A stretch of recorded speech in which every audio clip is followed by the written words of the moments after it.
Welcome. This is your dietitian, Panda Mission of Health and Wellness. I've been getting a lot of messages asking me, what do I do to prepare my meals for that week, or what do I eat sometimes?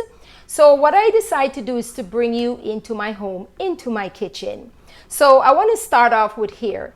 This all took me about 3 hours to prepare all this. So today I am going to show you. I started out with a bean soup into my Instapot. So this bean soup will last me a couple of meals for this week.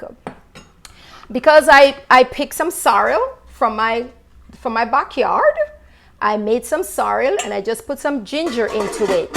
But I had this sorrel from before. So what I do at Christmas time when I do make sorrel, all I do is just pour the sorrel in the bottle, and if anybody comes to visit or I give them a bottle of sorrel, there is no sugar into it, so that they have that option to add sugar and whatever else they want to add to it.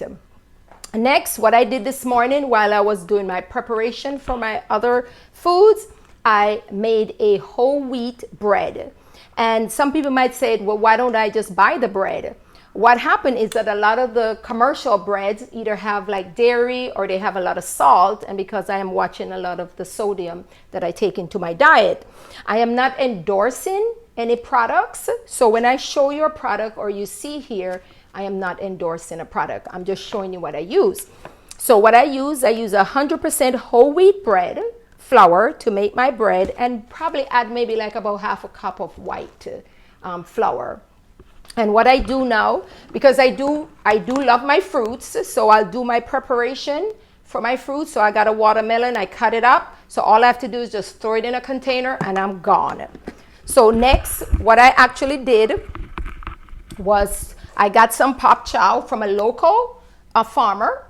And what I did, I cut up some pop chow. I cut up onions, bell peppers, scallions, or some people call them green onions, and I bag them. So if I'm on a fast pace for that day, what I'll do is just take the bag, empty it out, put it into my pot, and I'm gone. I usually, when I do my vegetable, I really do not do any oils. I just use water to saute. When I did some cabbage, I did the same thing with the cabbage. I actually have some spinach, and what I do is to add them to my smoothie. I do green smoothie just to increase my greens intake. So I'll have like kale and any other greens I could think of. So I have that prepared. So when I'm ready to throw it in the blender, I don't have to be washing. I'll cut up my bananas and I'll put it into a freezer bag and I'll freeze that and take that out and add it to my smoothie. I will kind of say, okay, this week I'll have 2 sweet potato, or I'll have 2 Irish potato. But this week, something special, we're going to be having some, I think it's called white yam. My husband dig it up from the back of the garden. So we'll have some of this week. So what do you call that? Sowing and reaping. My pastor talk about that all the time. So I love my fruits. So I will make sure I get my fruits together. I usually will do maybe like about an avocado maybe every week or every 2 weeks. I don't do too much avocado because of the fat. Even though it's healthy fat, I still watch it because for every gram of fat, you get 9 calories.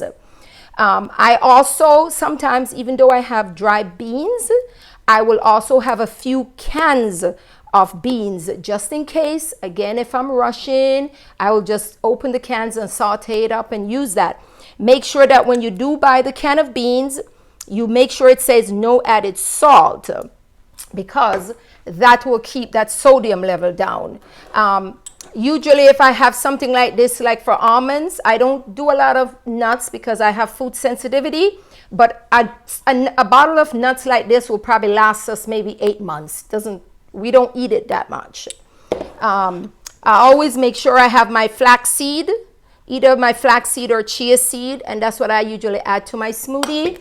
I have some pumpkin seed. My husband likes that in his smoothie, so I usually add that. I'll have some green lentils. These are all my beans that I have. If I don't have like rice, I'll have like quinoa. So that's what I usually will have. Like tomorrow morning, because it's a church morning, we're up, we're going. I already make my smoothie and it's ready for tomorrow morning already. And I want to bring your attention to this that I have here. This is the amount of, you could call it leftover scraps from my preparation of my veggies and my fruits and all the meals that I prepared. And this is going to go into my garden so that it can get into the soil and give it a rich nutrients to my vegetable that's coming. Because right now I have kale and I have different vegetable that's growing into my garden. So I want to thank you for coming into my home today. If these videos have been very helpful to you, please share, like, and subscribe. Send it to a friend. And again, thank you so much for being with me.